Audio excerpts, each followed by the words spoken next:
Alright, so before we get into all of the project-based lessons, I just want to go over these settings just a little bit so that you're not intimidated by any of it and you can feel comfortable following the projects later in this course. So just to go over this a little bit, you can see that I have the Phoenix FD fire source selected, and I have the sphere here set as the emitter like we did in the very beginning. Now, the outgoing velocity, pretty self-explanatory. If I just run the simulation here at outgoing velocity 1, you can see what that looks like. And if I make that 10, you can see I'm getting a ton more fire being emitted out of this sphere. So I'm gonna make that 1 again.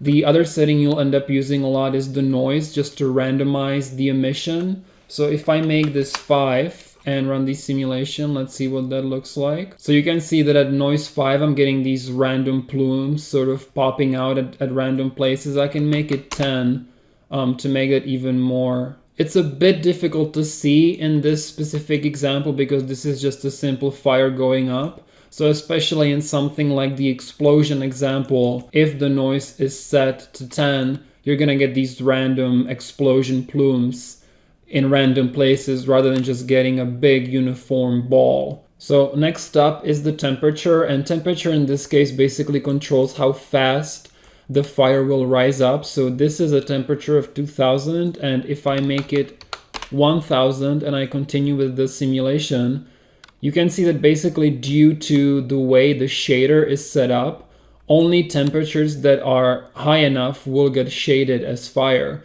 So actually at temperature 1000, we're not really getting any visible fire. And if I make the temperature 2000 again, you can see that the hottest fire here is once again shaded. So this would be controlled by the volumetric rendering options, where we can control which temperatures of the fire show up and which don't.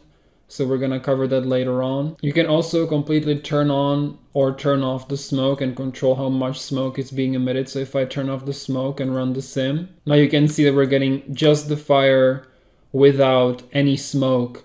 So this would be good for something like the candle simulation or anything like that. Now notice that the sphere is visible even though it's basically surrounded by fire. And that's because the GPU preview actually ignores geometry, right? So the geometry will always sort of appear in front of the fire. So it's a bit confusing, but just, don't get thrown off by that and just remember that the fire is in fact surrounding the entire sphere. So there's nothing wrong. Next up here is the fuel. So we could emit fuel and set that fuel on fire like I showed you in the presets. We have the RGB option here. So if, for example, I wanted half of the smoke coming from the sphere to be red and half of it be blue, I could just enable RGB and put a map in here, and it would give the smoke color based on the texture map. You can also emit some drag particles. So this is going to be the case in the cigarette example, where we actually are going to emit drag particles instead of smoke, and they're going to end up looking like cigarette smoke. So that's a neat little trick that we're going to do. New to Phoenix FD4, you have the inherit text UVW.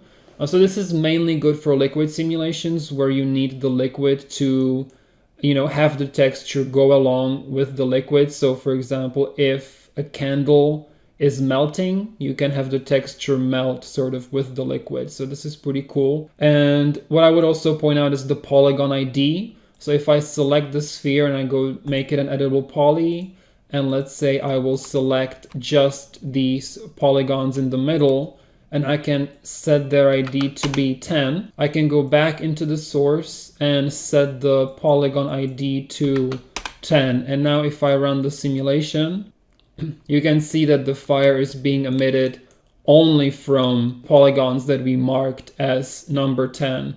So I use this all the time to define where the fire should be coming from. And this is also helpful for liquid simulations. If you took my liquid simulation course, we have done this a million times. So one more thing I want to show you for the source is the motion velocity.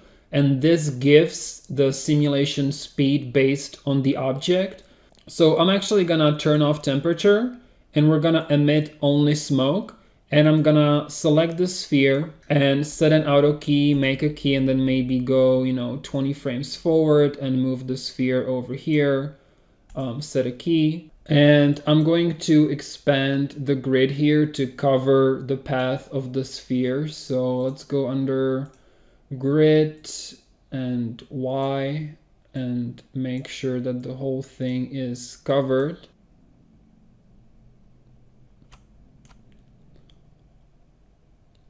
So as you can see, the smoke is being affected by the sphere. It's basically given speed based on how fast the sphere is moving, and an interesting case here to showcase steps per frame.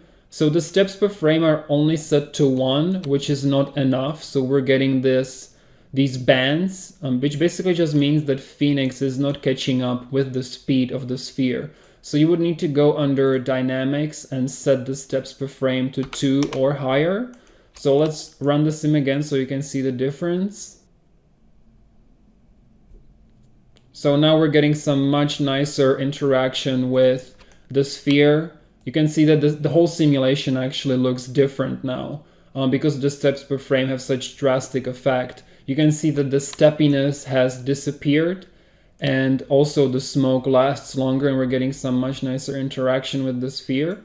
And if I wanted to exaggerate this, I could go back under the source and set maybe the motion velocity to 2. So now all of the smoke will have twice the speed of the sphere, right? It'll be basically overcranked to emphasize the interaction with the sphere even more. So let's see what that'll do. And you can see that we're getting some much more dramatic plume, basically a much bigger plume of smoke than we were getting before. And actually the smoke is ahead of the sphere because, like I said, the smoke now has twice the speed of the sphere itself. So this is not necessarily realistic, but it can be cool for lots of abstract effects, maybe some Instagram loopable stuff, This motion velocity is something that I use all the time for something like a burnout effect, where you need the smoke to be spinning around the wheel. You could, set this to even something like 4, and it'll just give the smoke a lot of speed, make it look super cool. But generally speaking, I would leave this at 1. So just a basic overview of the source, so you're not scared of it. There's really nothing to be afraid of, some very basic settings here. We're gonna go over these a lot in this course, and I'll talk to you in the next lesson about the dynamic settings.